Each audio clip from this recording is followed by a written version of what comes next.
નમસ્કાર. ભારત જોડો યાત્રાનો આજે ત્રીજો દિવસ છે અને યાત્રા પહોંચી છે ભરૂચના નેત્રંગ ખાતે. અત્યારે હું જ્યાં ઊભો છું એની પાછળ રાહુલ ગાંધી સંબોધન કરી રહ્યા છે અને તમામ જે લોકો છે એ આદિવાસી સમાજના, એ આમ આદમી પાર્ટીના હોય કે કોંગ્રેસના હોય, કોંગ્રેસના નેતા હોય, આમ આદમી પાર્ટીના નેતા હોય કે આમ આદમી પાર્ટીના કાર્યકરો હોય, બધા જ અહીંયા પહોંચ્યા છે રાહુલ ગાંધીનું ભારત જોડો યાત્રા જે ચાલી રહી છે એમાં સ્વાગત કરવા માટે. જ્યારે રાહુલ ગાંધીની યાત્રા ભરૂચના નેત્રંગમાં પહોંચી છે ત્યારે આદિવાસી સમાજના ભાઈઓને એ સંબોધિત કરી રહ્યા છે અને એમાં એક જોવા જેવી બે વાત એ છે કે એક ચૈતર વસાવા કે જ્યાં આમ આદમી પાર્ટી અને કોંગ્રેસ બંનેનું ગઠબંધન થયું છે, એના જે મુખ્ય નેતા છે, એમનો ચહેરો છે, બે પાર્ટી જે સીટ છે એ આમ આદમી પાર્ટીને આપવામાં આવી છે, એમાંની એક સીટ અત્યારે એના નેતા એટલે કે ચૈતર વસાવા અત્યારે રાહુલ ગાંધીની સાથે વેનમાં બેઠા છે અને અત્યારે સંબોધન ચાલી રહ્યું છે. રાહુલ ગાંધી ભાગીદારી વિશે સમજાવી રહ્યા છે કે સમાજમાં કોની કેટલી ભાગીદારી છે અને ભાગીદારી મુજબ કોનો કેટલો મત છે એ મળવો જોઈએ. અને આની સાથે સાથે એક આદિવાસી સમાજના વ્યક્તિ છે એને પણ બેસાડવામાં આવ્યા છે.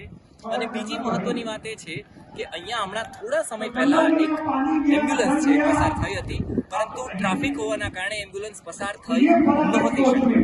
પરંતુ રાહુલ ગાંધીએ ચાલુ ભાષણે પોતાનું ભાષણ રોક્યું હતું અને એ એમ્બ્યુલન્સને જવા માટે કહી અને જે માનવતા છે એ દાખવી હતી. પરંતુ અહીંયા જોઈ શકાય છે કે પાછળ જેટલી જનમેદની છે, આમ આદમી પાર્ટીના નેતાઓ છે, કાર્યકર્તાઓ છે, કોંગ્રેસના નેતા છે, આ એવી બેઠક છે કે જ્યાં આમ આદમી પાર્ટી અને કોંગ્રેસ જોડે લડી. હમણાં થોડા સમય પહેલા પણ એક વિવાદ થયો હતો.